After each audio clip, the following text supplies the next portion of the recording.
Welcome to Comically Comics, your one-stop listen to all things comics. We're talking books, movies, TV shows, video games, and more. I must forewarn you, though, we are a spoilercast, and what that means is we consider all properties, past, future, and present, to be valid, and we will spoil the hell out of them. I'm your host, Michael, along with my two co-hosts, Richard and Jeremy, and with all that being said, let's get started. All right, it is Sunday, October 27th, and we are back for another Movies You Didn't Know Were Comic Books. And this is a special election edition as well, because that's the whole reason of us picking this, the date, things that are going on. And today we're reviewing V for Vendetta, the movie. So, 5th of November, Jeremy. 5th of November. Yeah. Remember the 5th of November. Yeah, you better. Right. Yeah. Everybody better. Yeah, that's true. Yeah. Which I think is a key takeaway of this movie, honestly, which I'm sure we'll get into that as we progress through our review here. I find it interesting, though, that this is one of the movies that I know Richard has seen. And Jeremy, you've seen this quite a bit as well. I have. I think I'm the one who's only seen it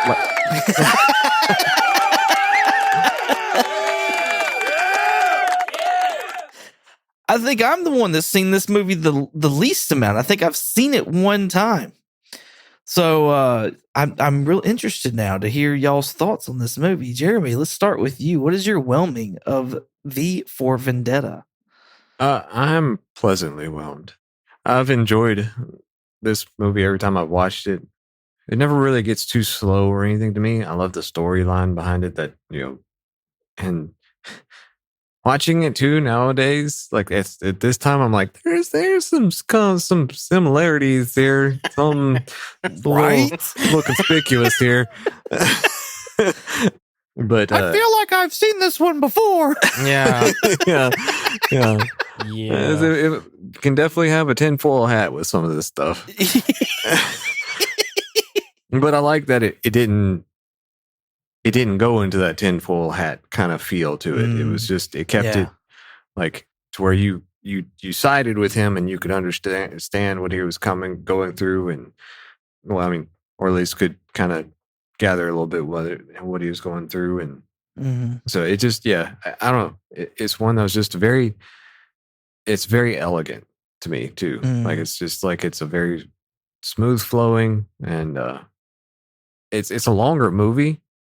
It seems like, I don't know, I didn't check the actual like time, but it felt like it was a little bit longer movie, but like at the same time, it wasn't like too long kind of thing.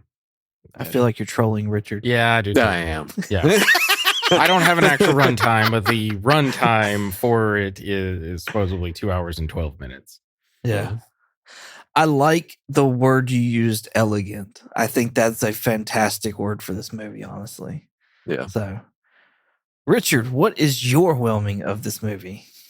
You know, I thought long and hard on this, and I have a very tumultuous relationship with this movie because, like, this came out when I was graduating high school, so I'll just, carbon date myself at this point.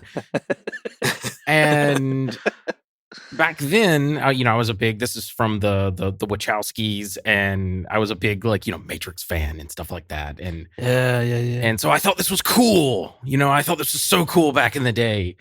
And then for a little while into my like mid to late 20s, I thought this was what, like, I don't know, like pseudo, like I'm 14 and this is deep. You know what I mean? There's some lines in this movie that I feel like is, I'm 14 and this is deep, because like the message is essentially fascism bad. Okay. And, but rewatching it last night, I think I still stand with, I'm pleasantly whelmed on this series. Okay. Cool. I'm going to echo.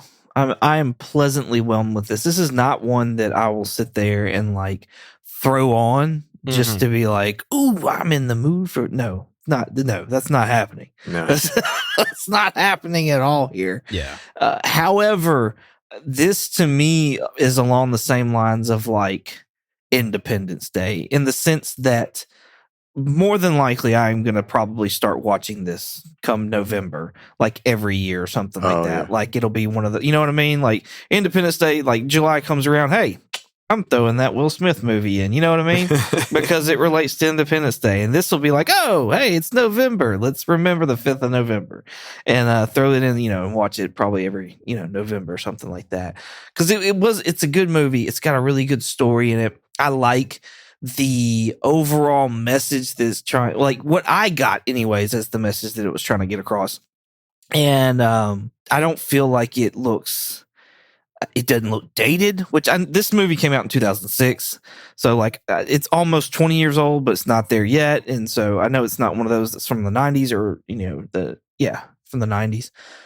But there's also, it didn't seem like there's a whole lot of CGI in this either. So like, I'm kind of curious as to how this will kind of, 20 years from now, say, like, will this hold up kind of deal? Will we be back here in 20 years being like, did this movie hold up? Oh God, we're going to be doing this for 20 more years. I hope so. Buckle up, everybody. Yeah. I do have one thing. There's one scene in particular to me that just does not hold up in this movie. Let's get into it. What is that? Oh, okay. We're jumping straight into that. Yeah. It's the knife. It's the bullet. You know how like the Wachowskis did the bullet time in The Matrix. Oh, yeah. So they did the knife. I call it the knife time scene. And I think it's a cool scene, but I think it would have been cooler had they not done the weird, like, as he's moving. Because I get that it's supposed to convey that he's moving so fast. Because the one thing that they don't really outright say is that V does have, like, superhuman abilities. Like, he is stronger than the average person. He is faster than the average person. He's even smarter than the average bear. Anyway, when he's moving and you see like the wisps of the knife and stuff, the Windows XP like mouse cursor. yeah, it does look like that. I don't think that holds. Wow, up. that's a dating yourself, man. Yeah. He's a beat. XP, motherfucker. But yeah, I think that part to me is really the biggest where I can point and be like, that kind of doesn't hold up. And I wish they would have done something different to make it more timeless. Yeah, I 100% agree on that one. Yeah, I do too. Because it was funny. Like I was watching it with my wife because she's actually never watched it, and so that was her exact thing. Was like she didn't like that whole Matrixy knife scene that much, and like I definitely agree as far as like it's a really cool scene if you just take out the little gimmicky stuff kind of thing. So and just let it, and maybe just kind of let it flow through there. I think that it'd be a lot better. This is the scene that we're talking about for everybody that's out there listening is towards the end of the movie. And V has made a deal and he's been surrounded by, government, like military. And so he winds up having to take them all out essentially. So yeah, that's what you'll know it when you see it. I promise to God, it looks nothing like the rest of the movie. Yeah. And you'll be like, oh shit, that's what they're talking about. And it's so funny because arguably one of the best lines in the movie comes right after that. Like, I love the line of like, like the guy's like, why won't you die? And he's like, because I'm an idea. And like ideas are bulletproof. I love that idea, like, or that line of, it's almost like the same, like with Nolan's Batman of like, if I become a symbol, if I become this, I'm eternal kind of thing. So anyway. I got several Batman vibes while watching this because, like you were just talking about, that line of it being an idea, and then the citizens of the United Kingdom coming out with the V masks on. I know there's another name for it, but I can't remember it now. So it's called the Guy Fawkes mask. Yes, they talk about him a little bit at the beginning. The reason why the whole remember the 5th of November is on November 5th in the UK, they usually have Guy Fawkes Day or Guy Fawkes Night where they build like a bonfire and then they chant this poem, remember the 5th of November, gunpowder, treason, and plot. I see no reason why gunpowder and treason should ever be forgot. Guy Fawkes, 'twas his intent to blow up the king and parliament. 70 barrels of powder below, poor old England to overthrow.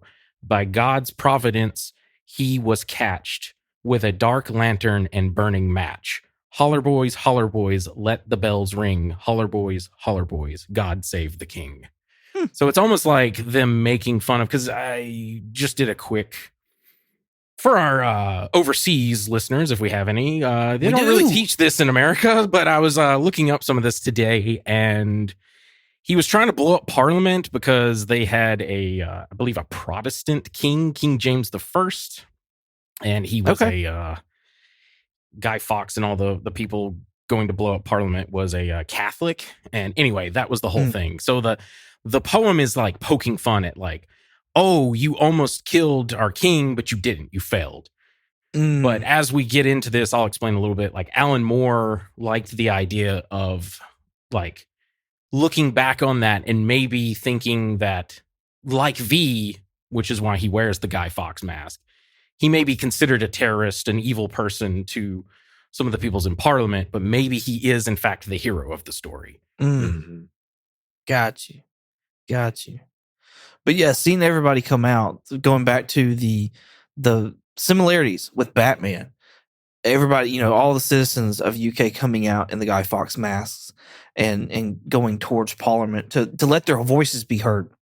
And also, like, the beginning of the movie gave me such Keaton Batman vibes. Yeah. Of the alleyway and stuff like that, and he just kicking those guys' asses, and just the colors and how it looks, the darks and all that other jazz, and just the environment itself, and then the fight scene. Like, I was just like, shit, this looks like Michael Keaton Batman here. This is awesome. Yeah. But like in a good way, not a bad way. Sorry. Yeah. Because that was one thing that kind of threw my wife off is like that it was a different feel on that particular scene. And so like it almost, she was like thinking that was two different timestamps, basically, like different eras or something. I don't know. But basically, like, she was thinking maybe that was like that first scene. The way it felt and looked was a few years or so, like several years before the rest of the movie, just because of, like I said, the way that was kind of portrayed in that scene. Well, it was a year. I mean, I guess it was like from that point on. Well, I know, it but took like a year to get to the end.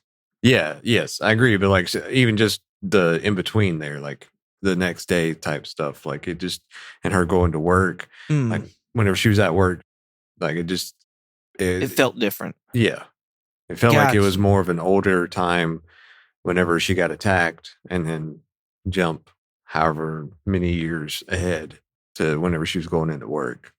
Got you. Yeah, it's probably due to the alleyway scene, and then like the like propaganda poster on the alleyway, and then her being in modern day. Because we don't really, I don't know, I don't think we see many quote unquote propaganda posters anymore. Most propaganda is on like TV and news and stuff like that. But yeah, I could easily see that. Man, real quick, since we're talking about that scene, I low-key love it's real quick also too, Michael, the reason it probably feels like Batman is it is like, it's very, I didn't get a chance to read the comic, but it's very heavily based on the comic, and it's written by Alan Moore, who did a lot of Batman kind of stuff, so that's probably the reason why. Okay. But I low-key love the introduction of V. Like, I love that whole where he's being illiterate, and he's saying all the V words. I was going to write it down, but I'm like, I would get tongue-tied doing this. Yeah. Like, Hugo, I really wanted to know like how many times he had to practice that. Right? Yeah. Hugo Weaving, Agent Smith. Yes. Red Skull. Yes, Red Skull. I was trying to think I always forget who he plays in Lord of the Rings. My wife is screaming at me somewhere. Oh. He plays the elf. Yeah. Anyway, it doesn't matter. But yeah, I would love to know how many takes he had to do to say all those V words without like getting tongue tied. No, I wish I'd thought about it. I'd looked it up and tried it. All right. I have gotten us so far off track. I want to hit this real quick, just so we make sure. I know it was my fault, so but I'm going to get us back on here. So, like I said, V for Vendetta. This is out from 2005. It's got the Rotten Tomato score of 73%. V is an anarchist in future fascist United Kingdom, hell-bent on starting a revolution. On his quest, he crosses paths with a young woman by the name of Evie Hammond. The two will never be the same again, but will UK join them? This is based off of V for Vendetta, a comic book series written by Alan Moore, art by David Loy, with additional artwork from Tony Ware. This is a 10-issue series on top of that. So, I do want to read the book. I want to read how closely the movie is to the actual written source, the comic book. I'm very interested in that. And it's a book that's been on my list to read for God knows how long now. And I've just never committed the time to actually do it. Yeah. Yeah. I would like to as well. Same here. Jeremy, the look on your face. The look on my face is because I've had this particular book for a while. Yeah, you have. May or may not be my copy, but and haven't read it. So, oh, you have a copy of V for Vendetta? It's not particularly it's in his possession. Yeah, no, I know. I'm just saying, I get what you're laying down. It's Michael. For our listeners, it's Michael's. It's Michael's copy. Jeremy took Michael's copy and has never returned it. I lent it to him. So he didn't take it. I lent it to him. Sorry, semantics. Yes, yeah. Just this was before I was living in Texas that I had this copy. So. Yeah, sure. Mm-hmm. I'm holding family VHS tapes for ransom until I get my books back. Yeah, that's funny. So yeah, I love the intelligence that was written for V. Yeah. And just how it does make it seem, because one of the lines in the movies was are you a crazy person? And it does make it look or seem like he is nuts. Are you like a crazy person? You said the other one that you should have had I'm sorry, but the other soundbite is no, mama had me tested. Oh. No, my mom had me tested. No, yes. No, I will not. There will be no Big Bang clips on this. I refuse to have Big Bang clips on this. But I love that they made him with the intellect that he has. I love that Alan Moore wrote him that way. Yeah. And then you're talking about the super strength. It's very evident in the first fight scene when he's slamming guys up against the wall, very easily. It's whoa, this guy, he's been definitely eating his Wheaties or whatever they eat over there in the UK. Yeah. This is, they don't have the pesticides and dyes like we do. No, There's no way that's. Yeah. Even the craziest one to me, or coolest one too, was whenever he killed Creedy. And just held him up, and then just basically it looked like he just flicked his thumbs and just snapped his neck. Yeah. Basically, I was like, "Good Lord!" There was lots of death. Yeah, oh yeah, yeah. I think there's a line from Evie, which, by the way, I shit on Natalie Portman a lot because I don't like. I have not liked her since the Star Wars prequels. I think she is a terrible actress, personally. But she's not bad in this. I think she's quite good in this. Yeah. She's usually very wooden and fake to me. What I mean by fake is you can tell that she's acting, if that makes any sense. Yeah. Yeah. But I just need to get Brie Larson in there. Christ, Jeremy. But yeah, I thought she was really fine or she's fine in this. And I liked, there's a line where she says something about did you kill this man? And he says something about yes, and I'm going to kill many more or something like that. Yeah. And he even talks about how violence sometimes can be used for a tool for good or something like that. I love all of the juxtaposition in the movie with Evie and V. The start of the movie, it shows Evie putting makeup on. Oh, and looking in the mirror, and V is almost doing the same thing, getting ready to go out at night. He's putting on his mask, he's fixing that wig and everything. Mm-hmm. And then later on, there's another shot that they very heavily handed when she's in the rain. It's like her being reborn, like almost being baptized by the rain. And then we see the shot of V when he was like baptized by fire. And it's very like, again, a juxtaposition of the two characters. But I love it. I think it's so cool. Yeah. Yeah. And it's one that's played off very well as far as like it just not being in the wrong timing or just, I don't know. Yeah. It was just, if again, like I said, everything just flowed so smoothly and just perfect timing in there. So.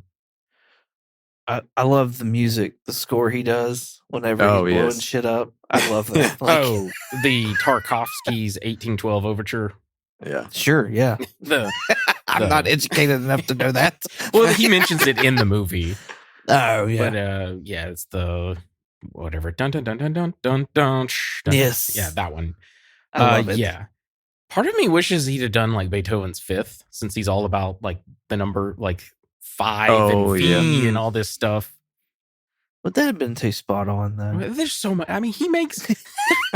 There's a goofy scene.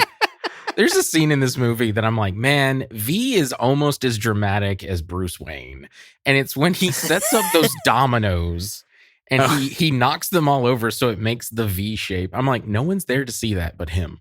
Like he's. And also, I just want to point out, do you have any idea how hard it is to not only put up that many dominoes and not knock them all over, but do it wearing leather gloves? Like, does anyone have any idea how hard that must be? Yeah, because they were pretty close together. Yes, they were. Dominoes. I mean, let's be honest. The man's had a lot of time on his hands. No, absolutely. Yeah, no, I don't think it's not possible, but I'm just like, what? Who is that for? Oh, it was absolutely for him. Like, it's all been for him. Like, not all, but I mean, anything down there in his for Evie to find later. For Evie to find later. He tagged it with dominoes. He was here. I mean, he does give her that domino at the end. Yeah, on the train, the one that he plucks out at the very last one. Man, also the torture scene with her. I'm like, you just have like a torture wing in your shadow gallery. Like, you just have that ready and waiting in case you need it. Yeah, that's pretty gruesome. Mm-hmm. just to have it ready and waiting, just in case somebody crosses that line. The thing that drives me nuts about that scene, every time I see it, one, I'm pretty sure Hugo Weaving is actually, like if you look at behind the scenes, some of the scenes Hugo Weaving is in fact wearing the V outfit, the mask and everything. Like that's him acting out. But when V is being the people torturing her, I'm pretty sure it's Hugo Weaving in that scene doing a voice, like trying to make a different voice and different accent. But I always wondered, I'm like, wouldn't Evie see that it's V? Like, wouldn't she see his face? Like when he's like torturing her? Yeah. Because that's the one of the things I thought, like I was thinking about, like whenever he was doing the shaving her hair, her head. I mean, it's pure, like all the lights are on. Right. There's no shadows. Exactly. And and also I was looking at his hands while like doing that, and they didn't look burnt necessarily. Yeah, they didn't look like the Deadpool hands. Yeah. Damn it. Did y'all not see one of his rooms? He is a master of disguise, just like Batman and Damian Wayne. Yeah. Or Dana Carvey in the movie Masters of Disguise. No, he had that whole room that was just different disguise. Just whoever he wanted to be that day, he walked in and he put the stuff on, and that's who he was. Yeah. So I just don't think I don't know. I feel like they could have done a better job of like, I don't know, him hiding it. Like just they had like not rubber glove. Yeah, they could have like rubber gloves on to hide that or something instead of just bare hands. And anyway, it's just something that bugs me every time I see it. Because I do understand that he has. Because when he meets with the detective, he's wearing that like crazy get up with like the mustache and the hat and stuff like that. Right, the blind guy, Blind Al. Yes, Blind Al. Blind V. I wish the detective story, I think it hit, but it was so subtle that it just didn't make an impact for me anyways. And maybe it will take another like watching, because this whole time he's after V to stop him, because he's working for the is it the king of, it wouldn't be, it's not the king, is it? Yeah, it's the king. Well, I don't think at this point it's the king anymore, because it's become that like fascist totalitarian. Totalitarian. Thank you. Yes, that's the word. Words are hard, right? I haven't been drinking, I swear. Norse Fire is the name of that organization or government. Yeah, because they've got the weird looking little like double cross or what, I don't know what to call it. Yeah. Which fun mention, shit, I can't think of his name now. Getting old sucks, guys. John Hurt, the late great John Hurt, plays Sutler, and he's doing his best like Hitler impression. I see that. Now that you mention it, I see it. He's a really good bad guy, and I like how, and I can't think of his name. It was a friend of, and I think even a boss of Evie, and she goes and confides in him in seeking shelter. Yeah, television. Yeah, guy. he's Stephen Fry. Thank you. I love that whole bit where they're like making fun. Like he changed up the show that one time, and they're making fun of the high up guy. Mm-hmm. And I love that they add in that British humor of the the Benny Hill, and it's the people running back and forth and stuff. I was like, this is fantastic. Yeah, the Benny Hill stuff is great. Yeah, Stephen Fry, he played Diedrich in the movie.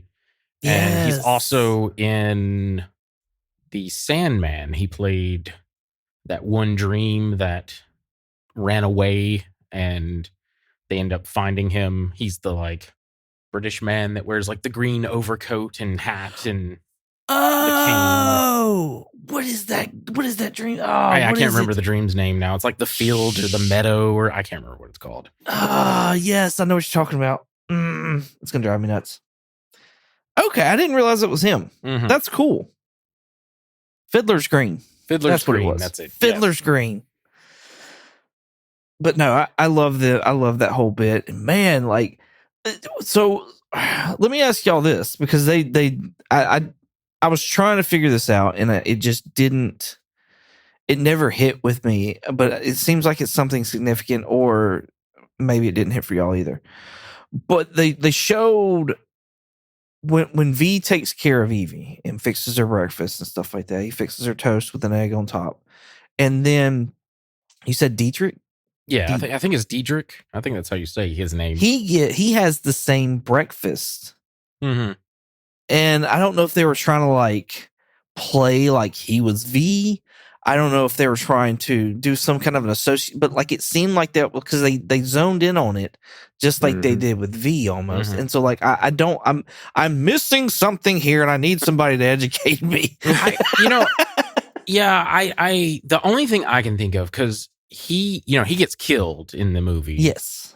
And at the end of the movie, when Evie's saying the line of like, the detective, I can't think of the detective's name, but anyway, he's like, so who was he really? And she's like, oh, he was you, he was me, he was all of us. And they're literally like everybody, because he, like, again, like Alan Moore even says this, like V was never supposed to, like, he's supposed to be an idea. So like, that's why what she means by like, he's an idea. And I don't think I've ever noticed this rewatching it yesterday, but anyway, Stephen Fry and the actress Natasha Whiteman, the actress that plays Valerie, the one that V has the whole like the pen pal. Yes, the pen pal, and has the whole memorial with the flowers and everything. Yeah. They unveil themselves underneath the mask at the very end of the movie. It's a blink it and you'll miss it. Like you have to pause it for like a split second. Yes. And it's not that they're like, it's not like, oh, surprise, they are alive. It's just implying this, like, it would. Oh. Hang on. It's taking me too long. Where is it? It's metaphorical. of like they too were V, like they Right. too were part of this idea. So I think what they're trying to say is like it's almost like foreshadowing that he too is this. He has the same ideas of like, whatever. This government is bad. Fascism is bad, and Yeah. and then eventually that is revealed in like a couple of scenes later. I got more than just that fascism was bad from this. I also got a like and maybe I'm wrong. Maybe I'm just interpreting it wrong, but this is kind of where I'm coming from, is that it was we're the people. Like we're supposed to be the ones that are really in charge. And like I know that this is probably different in the UK because of the way their government is set up, but like the government should be scared of us, the people. You know what I mean? Like we're the ones that hold we're the ones that control who's in their seats. We're the ones that control whether they get back in it or not. Like it should be our power as the people, and that people get content and get lazy and they don't bear the responsibility that they should when it comes to government. And so that's what I was getting from it. And that's what I really liked, was like, it doesn't matter necessarily what side of the fence you're on. Just go out and make your voice heard. Just go out and take up your responsibility. Yeah. Yeah, I mean, there's a line literal said in the Mhm. in the movie of people should not be afraid of their government. The government should be afraid of their people, which is honestly a very French thing to say, because those motherfuckers will straight up like decapitate somebody if they don't like what they're doing. But it kind of went back to what Jeremy was saying earlier about like, watching this and like the times that we're in now and just other certain beats and stuff like that. Like there was, an epidemic that went through, and then like there was a change in government, and then all of a sudden there was a cure. And then, the idea of the government working with pharmaceuticals, and there's being like money turned over here and there. It's like, oh shit. Like, I think I've seen this before. Like I don't know. It just, when you look around, it's almost like, shit, we have gotten lazy. Like we really do need to say, like, I'm not saying January 6th or nothing like that. I'm saying, but like, we do need to make our voices heard. We do need to sit there and like, make sure we go out and vote and write our congressmen and stuff like that, and congressmen, whoever, and let them know, like, if we're unhappy about something, or let them know, hey, look, y'all are doing a great job. I like what you're doing. That's awesome. Let's keep it up. Like shit like that. Yeah. Yeah. And I mean, that was the way he was originally written in the constant. I mean, and what he was saying in that movie too is just the way it's supposed to be, is that was supposed to be controlling the government. Like we're putting people there. We're voting on policies, voting on things like that. Like trusting people to be in there and doing what we wanted them to. And so it's definitely giving the whole of like, don't be afraid to stand up for what you believe. Mm-hmm. Whether it's, I mean, and obviously not everybody's going to agree, but it's still saying like we have, there's you have the power, you have that freedom, and once that starts getting taken away from you, you have the right to be able to say something, or whether it maybe not be taken away from you, just something you believe in, and Right. and then just not taking it to the extent of blowing up a building, but just knowing that you do have a voice, and that it's everybody's voice is important. So no, I'm right there with you. I agree 100%. I love, or not love, but did anyone get like Deadpool vibes of V's origin? Yes. Oh, very much so. I was really like, whenever it went to the fire, I was waiting to see like if we could see it swinging, like whenever it came on, just like Deadpool. No, they definitely blurred that one out. They did their due diligence on that one. Yes. I love now that when you see a naked man in fire, you look for swinging dog. That's great.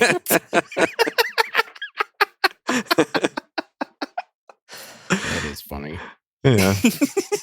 But so like I guess that was one thing. Like it was and I guess you confirmed it more too, as far as like I didn't necessarily know for sure that he had any kind of superhuman strength or above average strength or anything like that. So I mean, obviously he had something to be able to survive that fire, that explosion. So it is good to know that actually he is supposed to have something like that. And then it's just really cool that, again, the way that just the way that he, and you touched on it too, Richard, as far as the way his intelligence is presented, it's a subtle, like, oh, you know he knows what he's doing, basically, and he's got this all planned out, and it's just very, it's not like all up in your face kind of thing above all whether his abilities or his intelligence or anything like that. Yeah, I think it's, so from what I understand, this is why I want to read the comic. I think it was supposed to be that at that facility he was at, they were experimenting on people not to make, I don't think they were trying to make a virus. I think a virus was a happy accident. I think they were trying to make a super soldier. And V was a success, sort of. And his blood ended up also being it ended up being a virus that they could use. They made some sort of virus.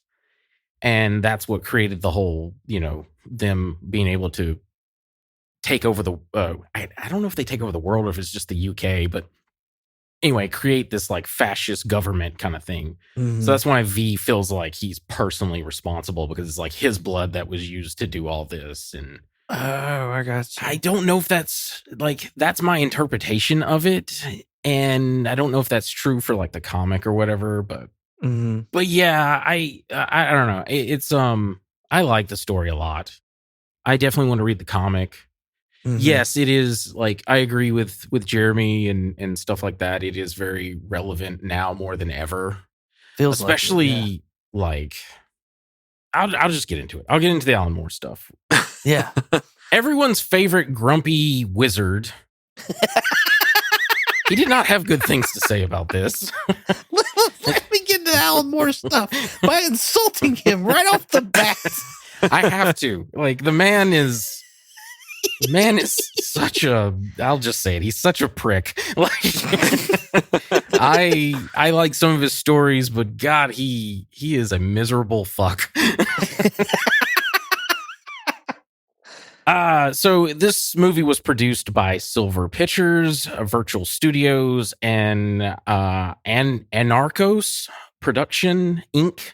V for Vendetta was originally scheduled to release by Warner Brothers Pictures on November 4th, 2005, a day before the 400th Guy Fawkes night, but it was delayed. It instead opened in the United Kingdom and the United States on March 17th, 2006. Wow. To mostly positive reviews from critics and was a box office success. However, Alan Moore, having been dissatisfied with the film adaptations of his other works, From Hell from 2001 and The League of Extraordinary Gentlemen from 2003, so he declined to watch the film and asked to be uncredited and not be paid royalties. Wow. After reading the script, Moore remarked, this is a quote from him, "The movie has been turned into a Bush-era parable by people who are too timid to set a political satire in their own country. It's a thwarted and frustrated and largely impotent American liberal fantasy of someone with American liberal values standing up against a state run by neoconservatives, which is not what the comic V for Vendetta was about. It was about fascism. It was about anarchy. It was about England." Oh, wow. Dang. So, Like, did we prove him right by all the shit that we just said? Like, exactly. That's why. That's kind of why I've been wanting to get into it. Yeah, pretty much. Yeah, which is really funny. But does that also make like a statement or a claim as to where we're at in America right now, though? Too, like, Oh yeah, it absolutely does. You know what I mean? So Yeah. I'm sorry. I apologize. Keep going. No, that was it. That was the end of it. That's all I really had about that. I didn't have many. There wasn't many things that Alan Moore. I wanted to find stuff for Alan Moore to like what he said about this. So that's the only things, the only two things that I could find, because I just find Alan Moore. He's a very cynical man, and again, I love his stories and stuff, but he's a very grumpy man. Say that. But yeah, no, I agree with him. And the Guy Fawkes mask has been like, I don't know what the word I'm looking for, but it's been used in other form. Like, I'm sure y'all know this, but there's a hacker group called Anonymous. They have like used the Guy Fawkes mask. Like literally their logo is like a guy in a hooded, like a black hoodie and black clothes wearing the Guy Fawkes mask. And I didn't know that. there's been, I think, some protests over in Hong Kong. People were wearing the Guy Fawkes mask during all that. So it has become this symbol of like people trying to overturn oppression and things like that. Mm-hmm. Yeah. But yeah. Cool. Well, y'all got anything else for this movie? No, I think that's really about all I had on this one. Yeah, that's it for me, man. Cool. Well, this should be coming out November 4th. And for us here in the States, tomorrow, the next day, would be November 5th. So, for me personally, anyways, I'm going to say I encourage y'all to go out and vote. Let your name be heard. I don't care who you vote for. I just want you to go vote. So, Yes, agreed. take up your responsibility as a citizen of the United States. Let your voice be heard. It doesn't cost you nothing, but it costs lots of people everything. So make it worth it. Yeah. Make it fucking worth it. Okay? Or quit your belly aching.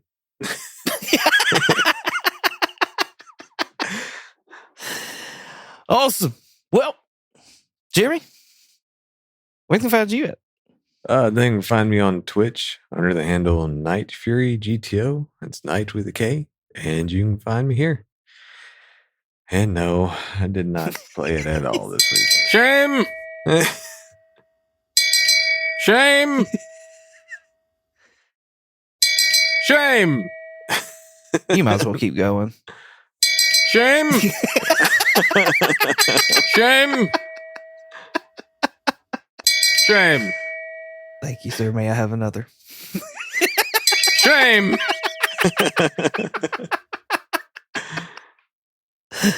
Richard, where can they find you at? If you want to contact me directly, I have an X, the platform formerly known as Twitter, and Instagram, and a Threads. My handle is Night Curry, night like day and night, and Curry with a K. If you want to contact us directly, we have a Gmail. Our Gmail is comicallycomicspodcast@gmail.com. And if you want to check us out on YouTube, possibly TikTok, we'll see, and Instagram, you can check us out under the name Comically Comics Podcast. And if you want to check us out on X, the platform formerly known as Twitter, you can check us out under the name Comically Comics with an X. You can find me on Instagram, eBay, and Shortbox at 22_comics.